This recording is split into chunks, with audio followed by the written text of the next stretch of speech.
దేవునితో మాట్లాడాలి, ఆ దేవుని మాట వినాలి, ఆ సమస్య చెప్పుకోవాలి, త్వరగా వెళ్ళాలి.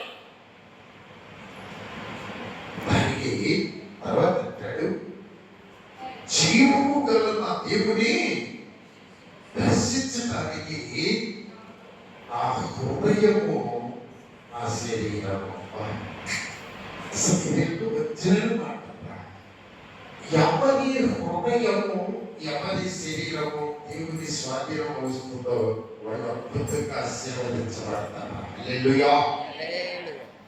రోమాపత్రిక 8:5 చక్కని మాట ఉన్నది. రోమాపత్రిక 8:5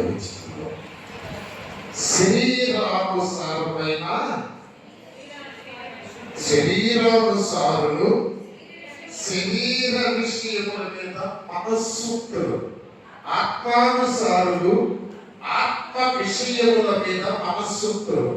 శరీరానుసారమైన మనస్సు మరణము, ఆత్మానుసారమైన మనస్సు జీవనము, సమాధానమైనది. హల్లెలూయా. ఇప్పటికీ నేను ఏం చెప్పాలనుకున్నా అంటే, ఈ హృదయము శరీరానుసారమైనదా, ఆత్మానుసారమైనదా? శరీరానుసారమైనదైతే నువ్వు నష్టపోతావు, నీ భర్త నష్టపోతాడు, నీ బిడ్డలు నష్టపోతారు, చాలా అసలు ఊహించనంత నష్టాన్ని నువ్వు వస్తావు. నీ జీవితంలో కోరుకోలే నష్టాన్ని వస్తావు. నీ హృదయము శరీరానుసారమైనదైతే ఖచ్చితంగా ఆ శరీరము శరీరాశ, శరీర క్రియలు స్పష్టమై ఉన్నవి. జారత్వము, అవిచారము, కాముకత్వము, విగ్రహారాధన, కలహములు, మత్సరములు, ద్వేషములు, అసూయలు, ఇట్టి వాటిని జరిగించువారు దేవుని రాజ్యమును స్వతంత్రించుకోలేవని మీరు నిశ్చయముగా చెప్పుచున్నారు. నాశనము, నరకము. ఈ శరీరానుసారమైన మనస్సును తప్పించుకోవాలి అంటే ఎక్కడికి రావాలో తెలుసా? నీవు దేవుని మందిరానికి రావాలి. అది 3వ వచనంలో చెబుతున్నాడు. 3వ వచనం చదవండి. సైన్యములకు అధిపతియగు యెహోవా, ఆ రాజా దేవుడా, ఆయన నా రాజు, ఆయన నా దేవుడు. ఆ రాజు ఈరోజు యెరూషలేములో గాడిద పిల్లనికి వస్తున్నాడు. ఏ గుర్రానికి రాకూడదా? ఏదిగనికి అబ్బాయి మీద రాకూడదా? నా ప్రభువు సింహమై పెద్ద దేవుడు దేవదూతలతో రాకూడదు. నా ప్రభువు ప్రవచించాడు ఇక్కడ, గాడిదనికి రావాలి అని. ఓకే, ఇక ఆయన రాజు, ఆయన సైన్యాధిపతి. ఏ సైన్యానికి అధిపతి అయ్యా నీవంటే, ఆత్మీయ బిడ్డలకు, ఆత్మీయ సైన్యానికి, పరిశుద్ధులకు నేను అధిపతిని. పరలోక దేవదూత, పరిశుద్ధ దూతల గణములకు నేను సైన్యాధిపతిని. నా పేరు యెహోవా. ఆ బిడ్డల పక్షంగా నేనే యుద్ధం చేస్తాను. అయ్యా, ఎవరితోనయ్యా? మీకు కత్తులు ఉంటాయా? మీకు రథాలు ఉంటాయా? గుర్రాలు ఉంటాయా? మీ దగ్గర ఆటం బాంబులు ఉంటాయా? వాటికంటే శక్తి కలిగిన నా వాక్కు ఉంటుంది. నా వాక్కు రెండొచ్చు ఖడ్గము ఊహించని రీతిలో నరుక్కుంటూ వెళ్ళిపోతుంది. హల్లెలూయా, హల్లెలూయా. ఒకసారి ఇంటి జీవుని తల్లి చెప్పండి. ఉద్యోగం అయ్యో చాలా సంకల్పం చక్కగా చెప్పారు. ఇంకోసారి చెప్పగలమా? ఇంకొకసారి సాతాను పారిపోదు కాక. ఇప్పుడు కొంచెం మనసు పెట్టి వినండి.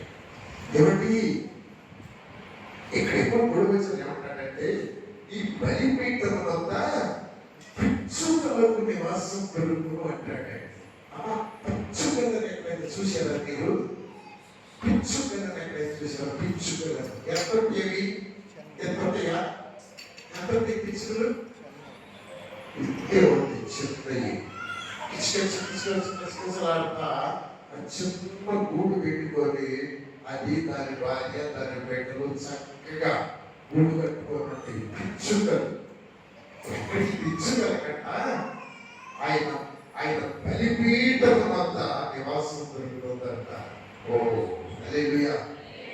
పక్షులు ఎవరికి హాని చేయబట్టి భలే ముచ్చటగా ఉంటాయని, భలే చక్కగా ఉంటాయని, చిన్న ఒక్కరు గూడులోనైనా, ఒక చిన్న గుడిసెలోనైనా, ఒక చిన్న గుడారంలోనైనా భలే ముచ్చటగా కాపాడు చేస్తాయి ఆ పిచ్చులు.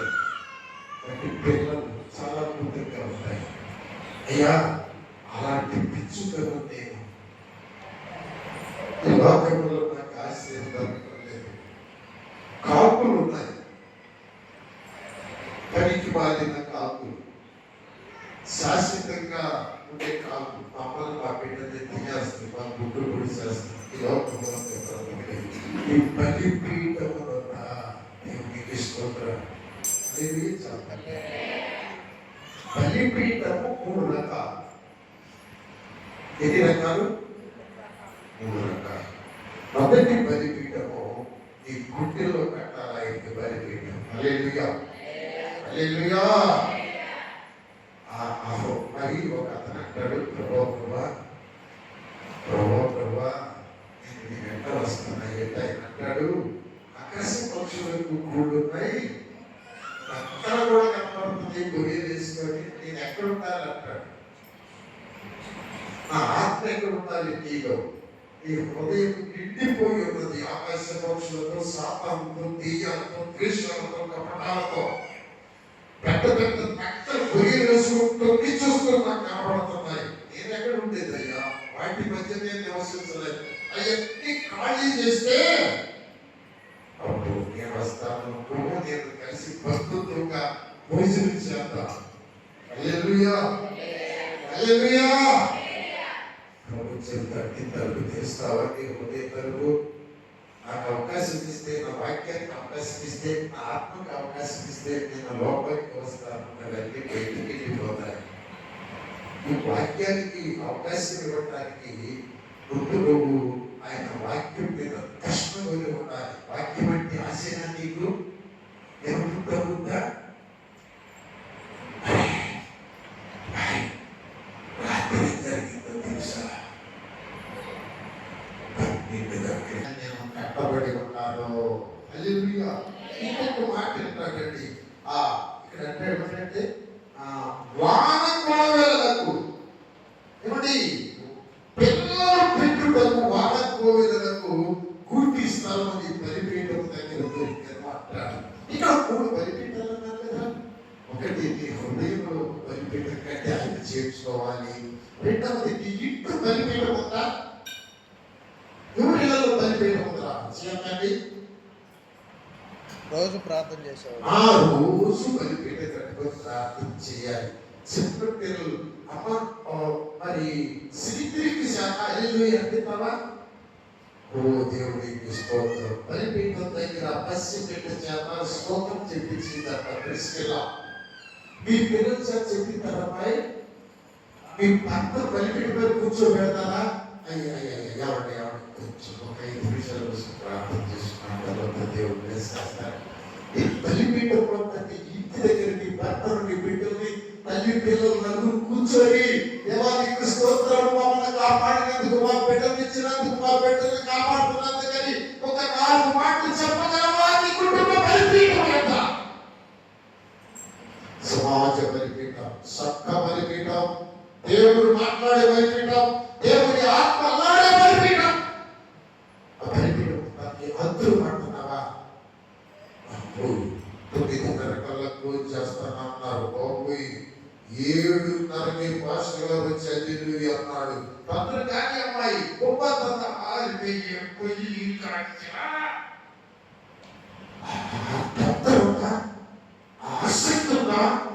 ఆసక్తి ఉందంట ఈ బిడ్డలకు. వాళ్ళు తండ్రిలో అంటారు, నా పిల్లలు ఈ బలిపీఠం దగ్గర క్షేమముగా ఉంటారయ్యా అంటాడు. దేవునికి స్తోత్రం. హల్లెలూయా. ఎందుకంటే వాళ్ళు తండ్రులు, వాళ్ళు చక్కగా అభివృద్ధి చెందుతారు. ఏ చీకటి అలవాటు వాళ్ళు అంటదు. పిల్లల్ని ఎదుగుచుకుండగానే చీకటి అంతకుండా సాగిపోతున్నారు. మీకు తెలుసా? మీ పిల్లలు మీ స్వంతంగా ఉంటారా? మీ పిల్లలు దేవునికి భయపడతారా? మీ పిల్లలు మీకు భయపడతారా? మీ బిడ్డలు మీ మాట వింటున్నారా? దాటిపోయారా? హల్లెలూయా, హల్లెలూయా. ఎందుకంటే వాడిని కట్టేస్తాడు. నీతో బలిపీఠం లేకపోతే కట్టేస్తాడు. నీ భర్త దేవుడి వాక్యాన్ని విని రక్షణ పొందకపోతే కట్టేస్తాడు. నీ ఇంట్లో ప్రార్థన లేకపోతే వాడి కార్యాలు ప్రారంభిస్తాడు. హల్లెలూయా. కట్టబడి తినేనో కట్టి త్రాళ్ళతో వీడి మీదు ఆత్మ వీడ తాదురతము కట్టబడి తినేనో కట్టి త్రాళ్ళతో వీడి మీదు ఆత్మ వీడ తాదురతము ఒక్క పాట చాలు, ఒక్క పాట చాలు, ఒక్క పాట చాలు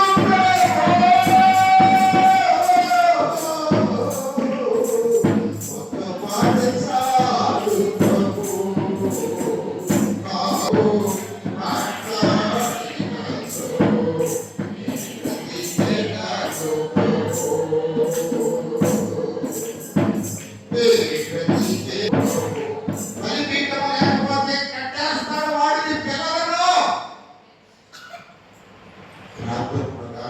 ఈ హృదయము, ఈ శరీరము ఆత్మను అనుసరిస్తా ఉన్నదా?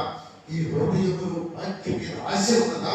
ఈ హృదయంలో దేవుని సన్నిధిలో నేను ఉపయోగించుకోవాలనేటువంటి దృష్టి రావాలి. అది లేకపోతే సాతానికి తలుపు వేసి పెట్టబోతాం. ఈ పెట్టని చేతికి అందుకున్నది కళ్ళ ముందే చాలా దూరం విడిచిపోతాడు.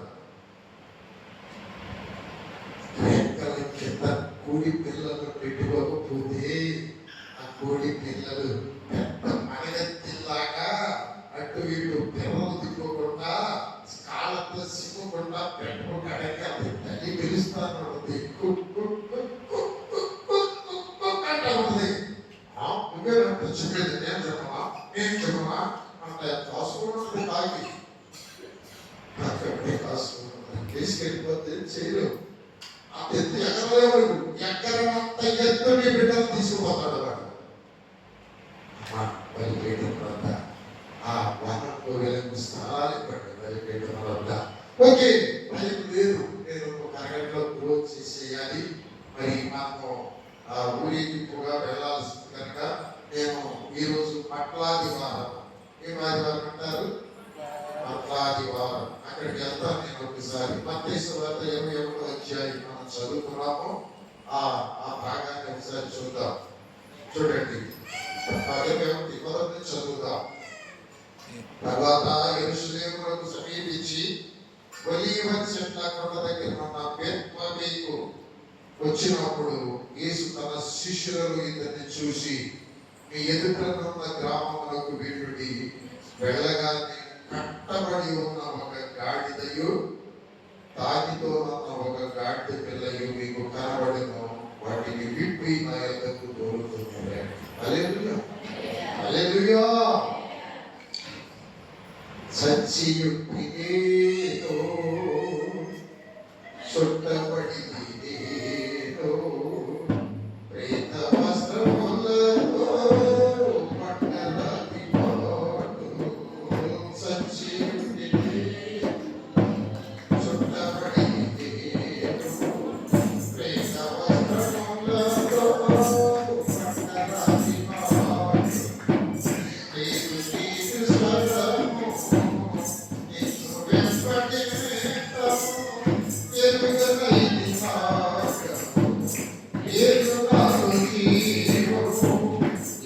నీకు స్వరము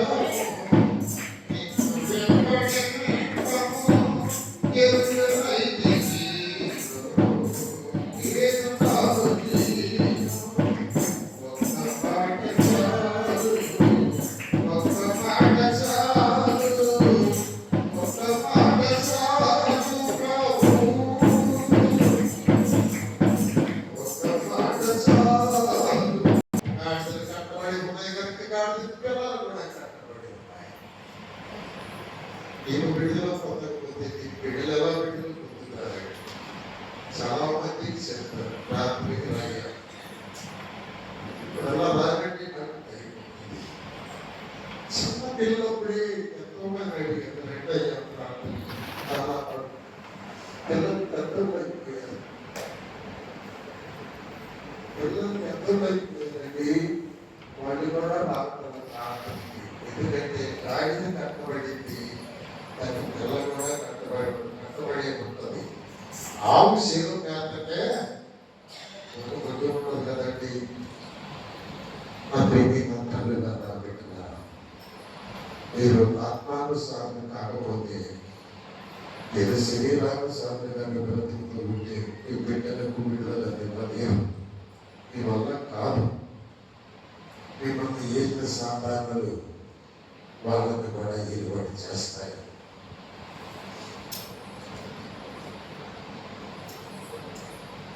ఒక అతను జలంధరని సిఐడి కింద ఇన్ఫార్మేటర్గా పనిచేసేవాడండి.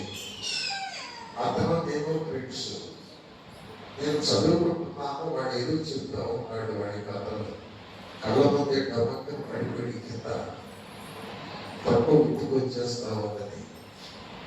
మామ అంటాను, ఏంటి జలంధర మామ పడిపోయి మరగట్టలేదు. తప్ప మాత్రం పసుకోకపోతే ఏం చేయాలో తెలియలేదు. పైన పోతే పట్టుకున్నాను, పట్టు మదిగాను, తొక్కుతున్నానంటాను. ఎందుకు తొక్కుతున్నాను? ఎందుకు తొక్కుతున్నాను? పట్టుకుంటా పై పట్టు ఎదురుగట్టు కృష్ణ గాలిపోయిందని నా ఆశ. తొక్కుతుంటాడు, సప్పగొట్టాడు. అమ్మా సప్పగా ఉందా తొక్కరా. నాకు భయం వేసింది. మా చక్కగా ఉంటే నేనేమో గుడ్డు పేపర్ లాగుంటాను. మా నొప్పి లేదా పడతాను.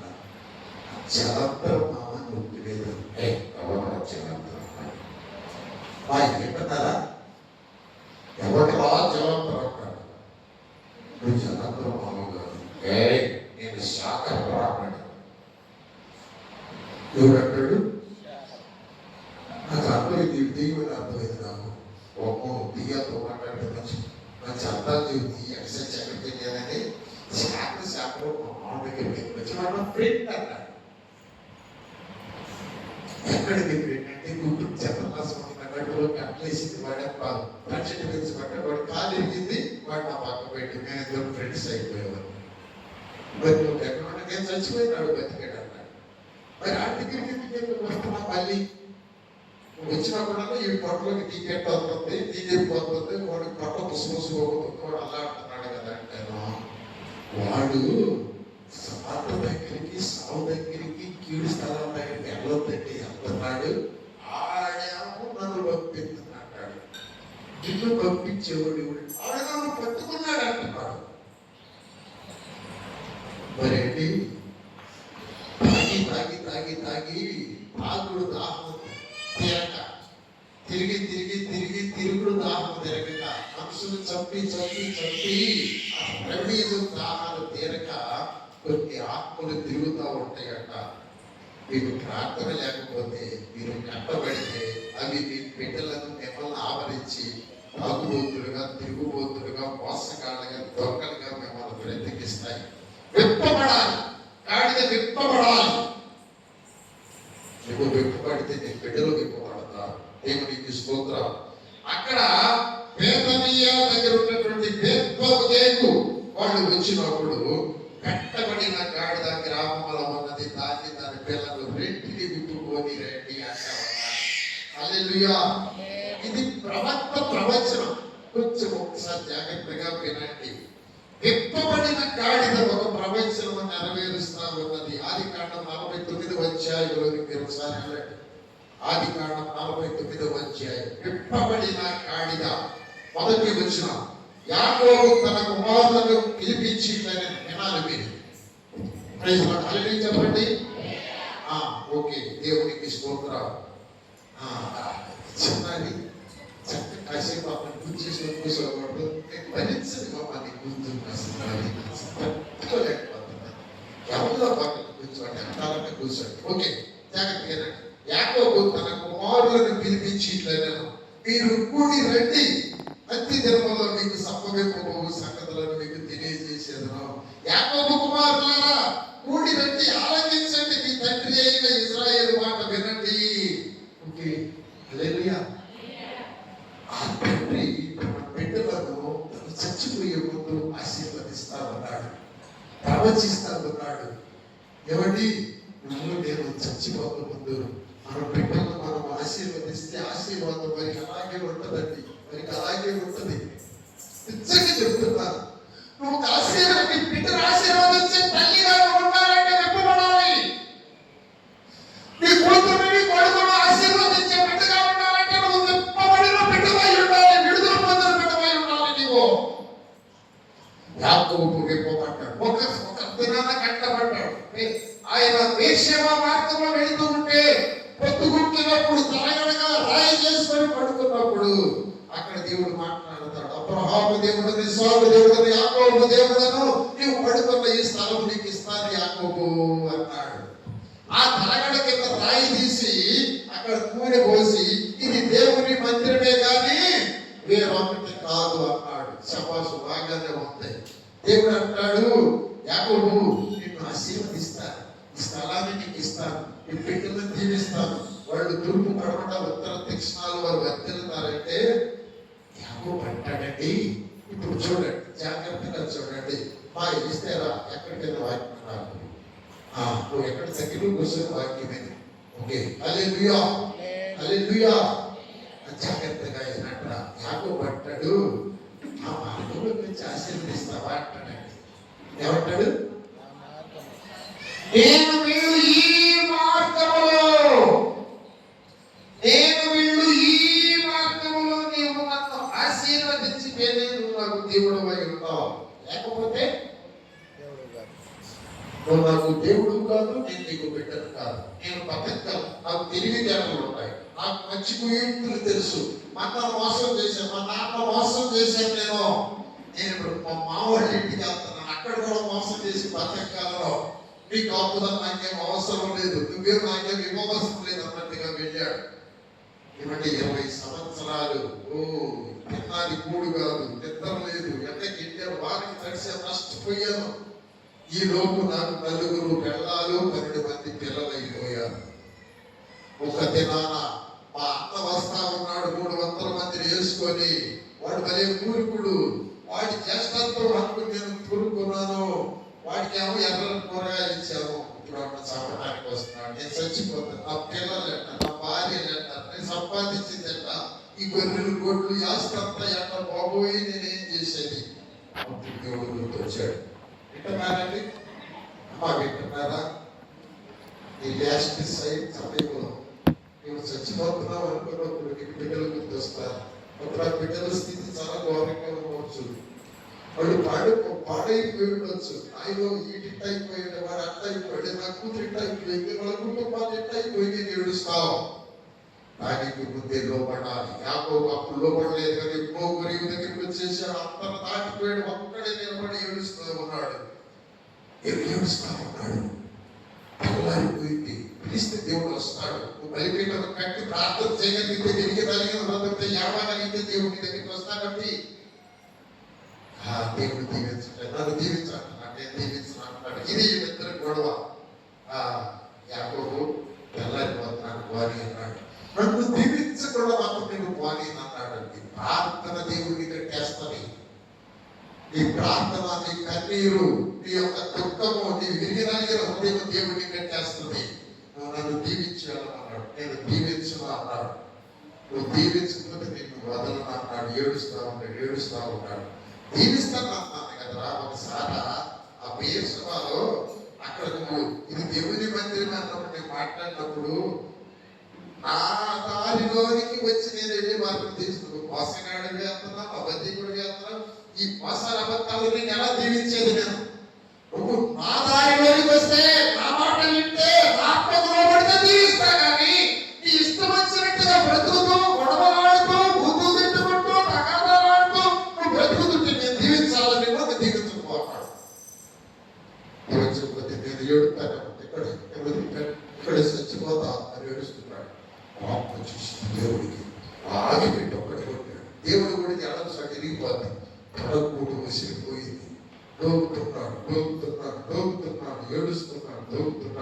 నన్ను వదిలిపెట్టంటే వదిలిపెట్టన్నాడు. అలాగే ఆయన చేతుల్లో వాలిపోయాడు. దేవుడికి నీ పేరేంటి రాసుకో అన్నాడు. నా పేరు యాకోబు పేరునయ్యా అన్నాడు. యాకోబు అంటే మోసగా. నీ నాన్న ఏం చెప్పావు? ఇస్సాకు అని చెప్పానయ్యా. నువ్వు యాకోబు పేరు మోసగా క్షమించయ్యా, ఇప్పుడు నా బ్రతుకునయ్యా ఒప్పుకున్నాడు. ఒప్పుకోగలిగితే ఆయన నమ్మదగిన వాడు, క్షమిస్తాడు దేవుడు. నేను తప్పులు చేసేదయ్యా, వెంటనే క్షమించాడు. ఇజ్రాయేలుగా ఆశీర్వదించాడు. విడుదల పొందిన తర్వాత ఆశీర్వదిస్తాడు దేవుడు. జాగ్రత్త, విడుదల పొంది మళ్ళీ లోకంలో కలిస్తే 7 దయ్యాలు పడతాయి. మొదటి స్థితి కంటే పడబట్టి స్థితి ఘోరమైనటువంటి. చూడండి, మీకు అర్థమైంది. వదిలిపెట్టి 7 దెయ్యాలతో ఒక్కసారి బ్రతికి చూడండి. ఆ ఘోరం ఎంత భయంకరంగా ఉందో.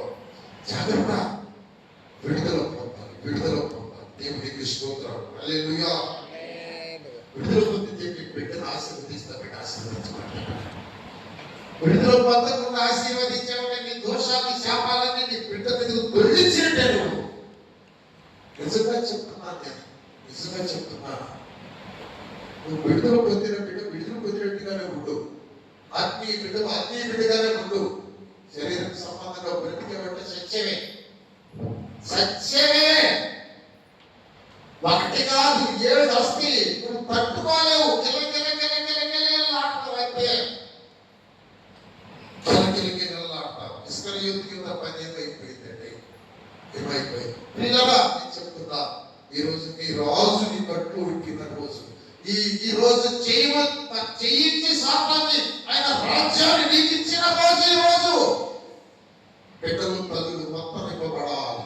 యాకోబు ఆశీర్వదిస్తున్నాడు. ఒక ఆశీర్వాదం చెప్తాను మీకు. మళ్ళీ ఒకసారి ఆయన టైం అయిపోతుంది. నేను టైం చూసుకుంటాను. నేను చాలా భయపడతా ఉన్నాను.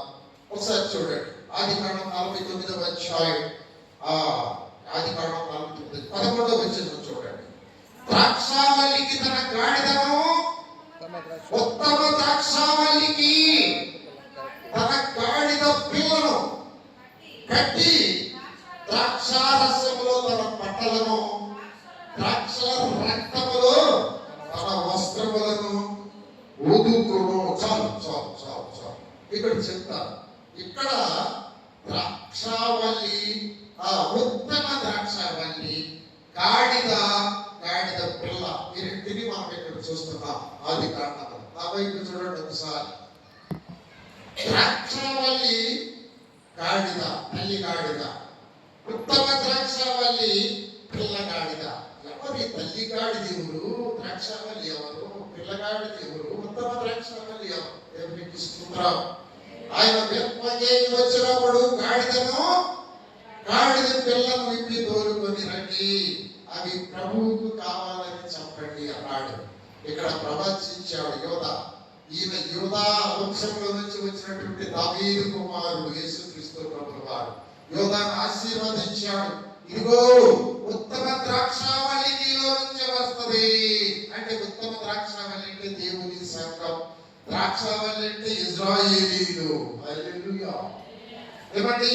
తల్లి గాడిద యెహోవా ఎక్కింది, పిల్లగాడిద ఆ ఉత్తమ ద్రాక్షావళి అయినటువంటి సంఘమును ఆయన యొక్క పిల్లగాడిద మీద ఎక్కాడు. హల్లెలూయా.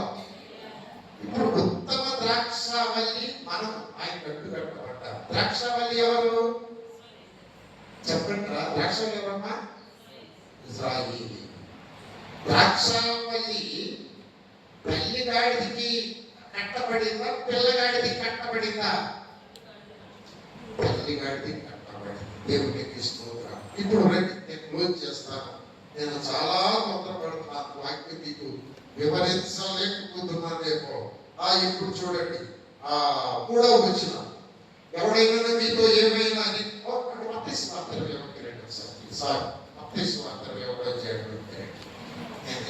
చేయాలని తొందరపడుతున్నాను.